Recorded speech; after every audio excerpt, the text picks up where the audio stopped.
मैं 3 नेत्रों वाली दुर्गा देवी का ध्यान करता हूँ। उनके श्रृंगों की प्रभा बिजली के समान है। वे सिंह के कंधे पर बैठी हुई भयंकर प्रतीत होती हैं। हाथों में तलवार और ढाल लिए अनेक कन्याएं उनकी सेवा में खड़ी हैं। वे अपने हाथों में चक्र, गदा, तलवार, ढाल, बाण, धनुष, पाश और तर्जनी मुद्रा धारण किए हुए हैं। उनका स्वरूप अग्निमय है तथा वे माथे पर चंद्रमा का मुकुट धारण करती हैं।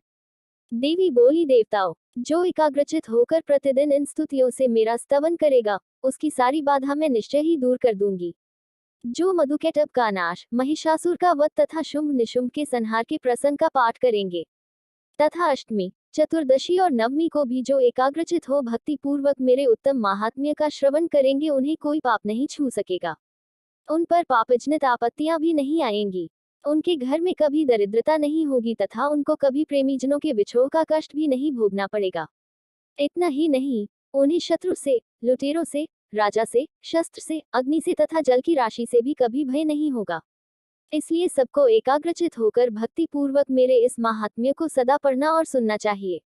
ये परम कल्याणकारक है। मेरा महात्म्य महामारी जनित समस्त उपद्रवों तथा आध्यात्मिक आदि तीनों प्रकार के उत्पातों को शांत करने वाला है।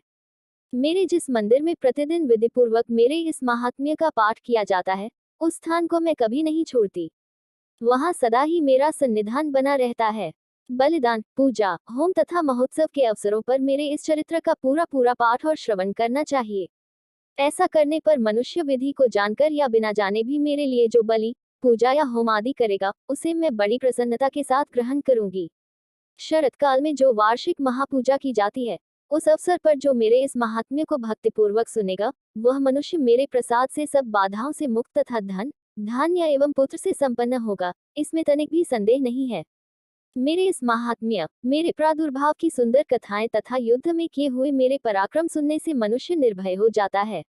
मेरे महात्म्य का श्रवण करने वाले पुरुषों के शत्रु नष्ट हो जाते हैं, उन्हें कल्याण की प्राप्ति होती तथा उनका कुल आनंदित रहता है।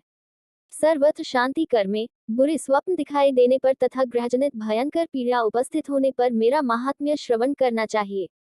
इससे सब विघ्न तथा भयंकर ग्रह पीड़ाएं शांत हो जाती हैं और मनुष्यों द्वारा देखा हुआ दुःस्वप्न शुभ स्वप्न में परिवर्तित हो जाता है।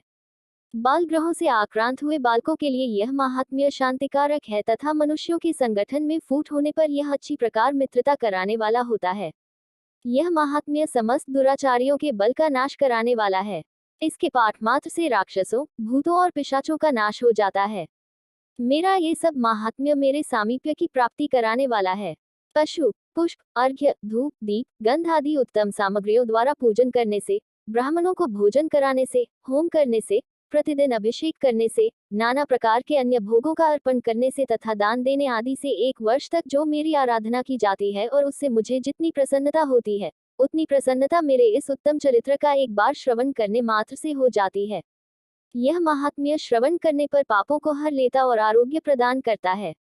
मेरे प्रादुर्भाव का कीर्तन समस्त भूतों से रक्षा करता है तथा मेरा युद्ध विषय चरित्र दुष्ट दैत्यों का संहार करने वाला है। इसके श्रवण करने पर मनुष्यों को शत्रु का भय नहीं रहता। देवताओं, तुमने और ब्रह्मर्षियों ने जो मेरी स्तुतियां की हैं, तथा ब्रह्मा जी ने जो स्तुतियां की हैं, वे सभी कल्याणमयी बुद्धि प्रदान करती हैं।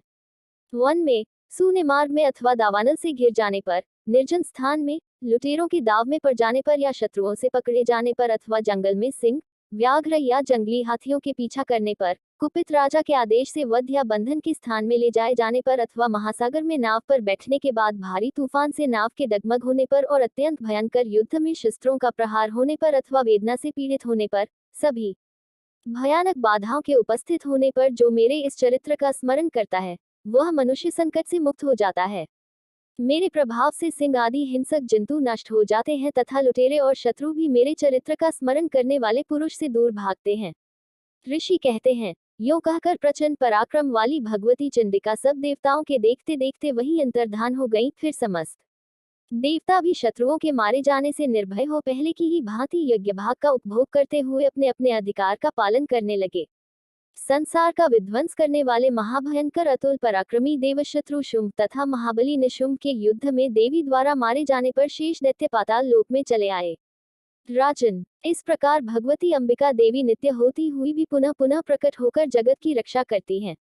वे ही इस विश्व को मोहित करती वे ही जगत को जन्म देती तथा वे ही प्रार्थना करने पर संतुष्ट हो विज्ञान एवं समृद्धि प्रदान करती हैं। राजन, महाप्रलय के समय महामारी का स्वरूप धारण करने वाली वे महाकाली ही इस समस्त ब्रह्मांड में, वे ही समय समय पर महामारी होती और वे ही स्वयं अजन्मा व्याप्त हैं, होती हुई भी सृष्टि के रूप में प्रकट होती हैं। वे सनातनी देवी ही समयानुसार संपूर्ण भूतों की रक्षा करती हैं। मनुष्यों के अभ्युदय के समय वे ही घर में लक्ष्मी के रूप में स्थित हो उन्नति प्रदान करती हैं और वे ही अभाव के समय दरिद्रता बनकर विनाश का कारण होती हैं। पुष्प, धूप और गंध आदि से पूजन करके उनकी स्तुति करने पर वे धन, पुत्र, धार्मिक बुद्धि तथा उत्तम गति प्रदान करती हैं। इस प्रकार श्री मार्कंडेय पुराण में सार्वर्णिक मनवंतर की कथा के अंतर्गत देवी महात्म्य में फलस्तुति नामक 12वां अध्याय पूरा हुआ।